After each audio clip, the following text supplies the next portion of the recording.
तुमने नागलोक में बात की कि हमें क्या करना चाहिए? मैंने अपनी माता से बात की थी, किंतु उन्होंने हमें धमकी दी है कि हम एक नागिन हैं और हम किसी नेवले से प्रेम नहीं कर सकते। अगर ऐसा हुआ तो वो हमें और हमारे बच्चे को जान से मार देगी। मुझे भी यही कहा गया है, लेकिन तुमने हमारी पुत्री को सही सलामत तो रखा है ना? कहीं किसी को हमारी पुत्री के बारे में कुछ पता तो नहीं चला ना, वरना वो लोग हमें मार देंगे और हमारी पुत्री को भी। यशिका नागिन एक बहुत ही सुंदर नागिन थी। जो कोई भी यशिका को देखता वो उस नागिन पर मोहित हो जाता। लेकिन यशिका एक नागिन होने के साथ साथ उसमें कुछ शक्तियाँ नेवलों की भी थी। एक दिन यशिका जंगल में घूम रही थी, तभी एक संपर्ण नाम का नेवला आता है। तुम्हारी सुगंध से तो यही लग रहा है कि तुम हमारी प्रजाति की हो, लेकिन मैंने तो तुम्हें पहली बार देखा है। तुम रहती कहाँ हो? तुम कौन हो और मैं तुम्हारी प्रजाति की कैसे हुई? यहाँ से जाओ। मैं एक नेवला हूँ और तुम्हारी सुगंध से मुझे ये साफ साफ पता चल रहा है कि तुम भी एक नेवले की प्रजाति की हो। वैसे तुम्हारा मनमोहित रूप देखकर मैं फिदा हो गया हूँ।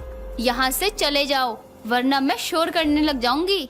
शोर करके भी देख लो, लेकिन यहाँ तुम्हें बचाने के लिए कोई नहीं आएगा, क्योंकि ये नेवलों का स्थान है, नेवलों का, और यहाँ पर किसी के आने की हिम्मत नहीं है। यशिका काफी घबरा जाती है और दूसरी दिशा में जाने लगती है। तभी सामने से एक अंगद नाम का नाग और एक सुरीली नाम की नागिन आती है। मुझे बचा लो, ये दुष्ट नेवला मुझे परेशान कर रहा है। क्या तुम्हें किसी स्त्री की इज्जत करनी नहीं आती? और खबरदार कि इन्हें कुछ भी करने की कोशिश की तो मैं अभी के अभी तुम्हें मृत्यु के घाट उतार दूंगा। तुम मुझे तो डरा रहे हो। क्या तुम भूल गए कि ये नेवलों का स्थान है और तुम मुझे कुछ कर दोगे और ये नेवले तुम्हें छोड़ देंगे?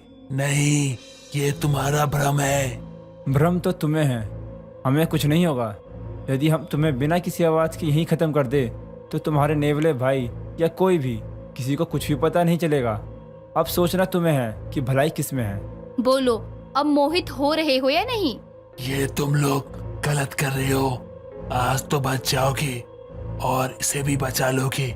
एक दिन तो आएगा जब तुम नाग नागिन की प्रजाति ही नहीं रहेगी और ना ही ये। हाँ, हमें भी उस दिन का बेसब्री से इंतजार रहेगा, क्योंकि वो दिन तो आने से रहा। इतना बोलकर अंगद और सुरीली यशिका को अपने साथ नागलोक लेकर जाते हैं। सुरीली यशिका को अपने भवन लेकर जाती है, जहाँ एक विशाखा नागिन का बहुत बड़ा चित्र लगा था। ये कौन है जिनका इतना बड़ा चित्र लगा है? ये मेरी पुत्री है और अंगद जिसने वहाँ उस नेवले को सबक सिखाया था वो मेरा पुत्र है। ये तो वही लग रही है जो मुझसे मिलने उस गुफा में आती थी। तो क्या तभी मैं भी एक नागिन हूँ? क्योंकि ये हमेशा मुझे कहती थी कि मैं उनकी पुत्री हूँ। ये बहुत ही बहादुर थी, लेकिन एक काली रात आई और मेरी पुत्री चली गई। चली गई? क्या मतलब है चली गई? वो कहाँ है अब? अब वो इस दुनिया में नहीं रही। उसकी हत्या हो गई थी कुछ वर्षों पहले। हत्या? किसने की इनकी हत्या?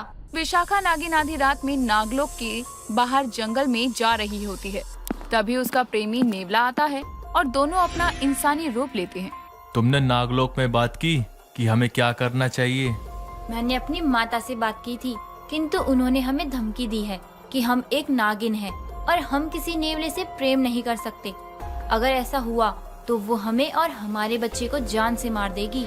मुझे भी यही कहा गया है, लेकिन तुमने हमारी पुत्री को सही सलामत तो रखा है ना? कहीं किसी को हमारी पुत्री के बारे में कुछ पता तो नहीं चला ना, वरना वो लोग हमें मार देंगे और हमारी पुत्री को भी। बाकी सबसे डरकर क्या हम अपनी बेटी को खुद से दूर रखेंगे? और कब तक दूर रखेंगे? आखिरकार वो हमारी बेटी है।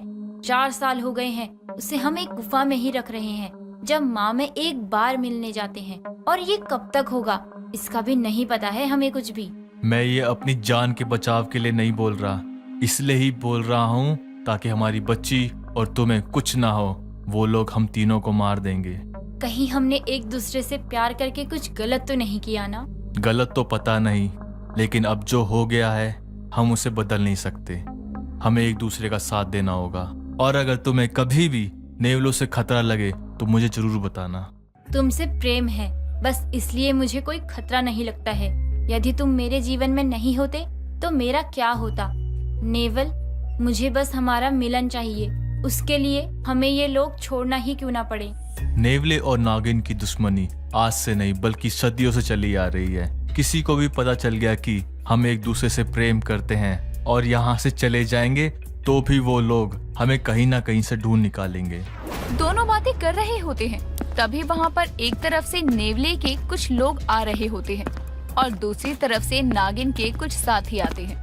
तभी एक नाग नेवले को पकड़ता है। इसने हमारे लोग की नागिन को अपनी बातों में उलझाकर उसके साथ गलत किया है। हमें इसे नहीं छोड़ना चाहिए, बल्कि मैं तो कहता हूँ कि इसे हमें यहीं खत्म कर देना चाहिए। नहीं, नेवल ने कुछ गलत नहीं किया है मेरे साथ। हम दोनों एक दूसरे से बहुत प्रेम करते हैं और अपनी समझदारी से ही ये फैसला लिया है कि हमें एक साथ रहना है। देखो, इस नेवले ने हमारे नागलोक की इज्जत के साथ खिलवाड़ किया है। इसने इसे अपने वश में कर लिया ताकि हमसे बदला ले सके, लेकिन ये हम नाग नागिनों को नहीं जानता। हम इसे और इसके नेवले प्रजाति को ही तबाह कर देंगे। ये सब बातें सुनकर तभी एक नेवला बोलता है। तुमने हम नेवलों को कम समझा है? अगर तुम्हारे पास इच्छाधारी शक्तियां हैं तो हमारे पास भी इच्छाधारी शक्तियां हैं। हम भी इंसानी रूप ले सकते हैं और तुम लोग बार बार ये भूल क्यों जाते हो कि हमेशा जीत नेवलों की होती आई है, तो आगे भी नेवले ही जीतेंगे। आप सब लोग यहाँ कैसे आए? यहाँ हम दोनों आए हैं, ये आप सबको कैसे पता चला? अरे तुम लोगों की बूसी हमें पता चल गया था। हमारे पास भोलेनाथ की शक्तियाँ हैं। स्वयं भोलेनाथ हमारे साथ हैं। अब भी समय है, अपने कदम पीछे हटा लो वरना अच्छा नहीं होगा। अच्छा, तो अब तुम्हारे साथ नहीं होगा हमारे नेवलों की प्रजाति। अब तुम नाग नागिनों को काट के खा जाएंगे और फिर तुम्हारे भोलेनाथ भी हमारा कुछ नहीं बिगाड़ पाएंगे। नाग और नेवलों के बीच में मुठभेड़ होने लगती है, लेकिन इस मुठभेड़ में विशाखा और नेवले की हत्या हो जाती है। विशाखा अपनी अंतिम सांस ले रही होती है। हमारी पुत्री, हमारी पुत्री, हमारी पुत्री का ध्यान। उन हालातों में मेरी पुत्री चली गई। उसने अपनी अंतिम सांसों में अपनी पुत्री का जिक्र किया होता और मैं इतनी अभागी हूँ कि अपनी पुत्री की पुत्री से भी भेंट नहीं कर पाई। मैं अपनी माँ को देख भी नहीं पाई। और मेरे पिताजी? ये तुम क्या बोल रही हो? माँ, पिताजी? कुछ नहीं, वो मैं ये बोल रही थी कि कितना गलत हुआ ना उनके साथ। हाँ, गलत तो बहुत हुआ, लेकिन मैं भोलेनाथ से बस इतनी ही विनती करूंगी कि मेरी पुत्री की पुत्री जहाँ कहीं भी हो वो बस सही सलामत हो, उस पर कोई आँच ना आए। नेवले और नाग नागिनों की जंग जो अभी थमी है, यदि उन्हें ये पता चल गया कि मैं ही विशाखा माँ और नेवल पिताजी की पुत्री हूँ, तो उस जंग को शुरू होने से कोई नहीं रोक सकता। मेरा कुछ ना बोलना ही सही रहेगा और मैं यहाँ से जितनी जल्दी निकल पाऊँ उतना ही अच्छा होगा। याशिका को अपने माँ बाबा की पूरी सच्चाई पता चल जाती है। यहाँ एक और नेवला सपेरे के पास आता है। तुम्हें बस मैंने एक काम दिया था, नेवल और विशाखा की पुत्री का पता लगाओ, और तुमसे वो काम भी नहीं हुआ। उन दोनों की पुत्री की भेंट तुम्हारे प्रजाति के एक नेवले से भी हो चुकी है और उसके कदम नागलोक में भी पड़ चुके हैं। यदि तुम उन दोनों की पुत्री को पकड़ना चाहते हो तो वो तुम्हें नागलोक में ही मिलेगी। किंतु वो नागलोक में गई तो गई कैसे? एक नेवले से उसकी भेंट हुई है। हम नेवलों को अपनी प्रजाति की पहचान होती है, तब भी वो हमारी गिरफ्त में नहीं आई। ऐसा कैसे हो सकता है? ये सब बताना मेरा काम नहीं है।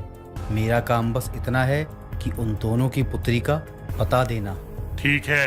एक बात याद रहे, इस बार इतिहास खुद को दोहराएगा और इतिहास जब भी खुद को दोहराता है तो कई सारी चीज़ें तो वैसी ही होती हैं जैसी हमने सोची होती हैं, लेकिन कई चीज़ें बदल जाती हैं जिन्हें हम रोक या फिर नहीं भी रोक सकते हैं। सपेरे की बात सुनकर नेवला अपनी पूरी प्रजाति के साथ नागलोक पर आक्रमण कर देता है। आक्रमण के दौरान नेवला नाग पर प्रहार करने जाता है। तभी अचानक से एक रोशनी प्रकट होती है और वहाँ नागलोक की सबसे उच्च कोटि की नागिन शिवन्या नागिन अपनी दासी आलोकी के साथ प्रकट होती है। शिवन्या को देखकर सब नाग नागिन शिवन्या को नमन करने लगते हैं और झुक जाते हैं और नेवली प्रजाति के लोग भी पीछे हो जाते हैं। हम सभी हमारे इष्ट भोलेनाथ की रचना है। यदि हम आपस में ही एक दूसरे को मारने लगेंगे तो सृष्टि का विनाश तय है। हमें विशाखा ने सब कुछ पहले ही बता दिया था, किंतु ये सब कहर ना हो, इसलिए शिवन्या नागरानी आप सही कह रही हो। ये कहर अब यही खत्म होना चाहिए। तुमने विशाखा और नेवल की पुत्री को कहाँ छुपा के रखा है? मुझे बस उन दोनों की पुत्री चाहिए। यदि हमें उनकी पुत्री नहीं मिली तो आज इस नागलोक में ना तो कोई नाग जीवित बचेगा, ना ही नागिन। तुम लोग किसी की हत्या करके ही सुकून से रहना चाहते हो ना? मैं शिवन्या नागरानी ये ऐलान करती हूँ, यदि किसी ने भी यशिका को हानि पहुँचाने की कोशिश की तो मैं उसे मौत के घाट उतार दूंगी। जो काफी वर्षों पहले हुआ था वो अब दोबारा होने लगा था। तभी वहाँ यशिका को अर्ध नागिन और अर्ध नेवले के रूप में देखकर सब हैरान हो जाते हैं। तभी एक नेवला यशिका को मारने जा ही रहा था कि शिवन्या उसे डस लेती है और वो वहीं मर जाता है। ये नेवले और नाग की दुश्मनी कई वर्षों से चलती आ रही है और आगे भी चलती रहेगी, लेकिन इस दुश्मनी से नाग वंश और नेवले प्रजाति दोनों का ही नुकसान है। और मैं बाकी के नेवले प्रजाति से यही कहूँगी कि हमारी दुश्मनी भले ही खत्म ना हो, लेकिन किसी की जान लेकर खुद को संतुष्ट करना भी गलत है।